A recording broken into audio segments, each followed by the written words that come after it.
All right, let me teach you about permutation prompts. So this is something you can do in MidJourney, which is really cool. And there is a equivalent of something you can do in Stable Diffusion as well, but you'd have to kind of code it yourself. But just so you understand, let's give this a go in MidJourney because they have this kind of built in. So what I'm pasting in here is the prompt. So if you can't see here, let me zoom in. Stock photo, oil painting, and illustration, and these are all in these curly brackets. And what that's going to do is it's going to generate multiple prompts. So it's going to generate one with stock photo, one with oil painting, and then one with illustration. And then the rest of the prompts kind of keep going. So it's going to have a stock photo of a business meeting, an oil painting of a business meeting, and illustration of a business meeting.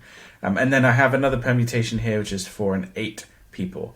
So I'm going to get to see basically a full grid of what these look like, right? What is it? Yeah, how interesting is it if it's an oil painting versus an illustration versus a stock photo, and does it look better with 4 or 8 people? So I hit enter, and it recognizes I'm doing permutations. It says, "Are you sure you want to make 6 prompts for this template?" So the reason it's 6 is there's 3 permutations in here and 2 permutations in here. 3 times 2 is 6. You can actually see the prompts. So it shows you what it's generated here. Then you can click yes or no, and you can edit the template. So let me just click yes. And here we go. Boom, boom, boom. It's firing out 6 jobs. So obviously be careful here. If you have a bunch of these things, it's gonna eat up all of your resources, right? Like you have, I guess a limited number of images you can generate. So just be careful. But like this is fine. We're only generating 6 permutations. So these are all generating at the same time, which is helpful. And you can see that it's processing them all, and then they're all going to come through hopefully soon. So you can see here's one stock photo of a business meeting of 4 people. Then this is the same thing, stock photo of a business meeting with 8 people. And then you have oil painting of a business meeting with 4 people. And then oil painting of a business meeting with 8 people. So it's going to kind of keep going. And we'll just see what it comes back with. Here we go. So it's done 3 of them. It's generating 3 more. So let's see what it has so far.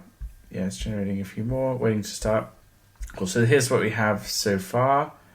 We have 8 people in a stock photo.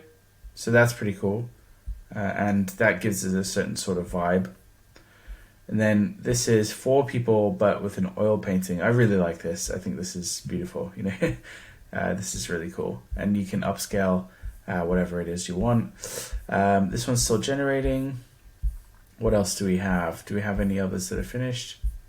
Oh, here we go. We have 4 people in a business meeting in a stock photo. So you can start to compare this. One thing you can do is actually you can kind of upscale them, download the images, and then show them all in a grid. I think that's quite a helpful way to see it. Like if you're making a presentation for a client or for your boss, or you just want to see it visually yourself. Cool. So we have a few more that are finished. So we have 4 people in a stock photo. We have 8 people in a stock photo. And then we have oil painting of 4 people. That's my favorite so far. Oil painting of 8 people. So you can see it's really different. Showing 8 people is, I think, worse than 4 people in this case. And then here's the illustration. So illustration of 8 people versus illustration of 4 people. So very consistent. And the really useful reason you would do this, the reason this is really useful, I think, is just that you can see a lot of these things side by side. So you can basically spam out a bunch of different parameters that you were thinking about, and then just see how that affects the prompts. Gives you a much better idea of what it is about the prompt that's making the style, making the image look good, and you can map out a bigger universe of what it is you want to explore. So really, really helpful. I highly recommend messing around with this. Permutations is the name of this feature.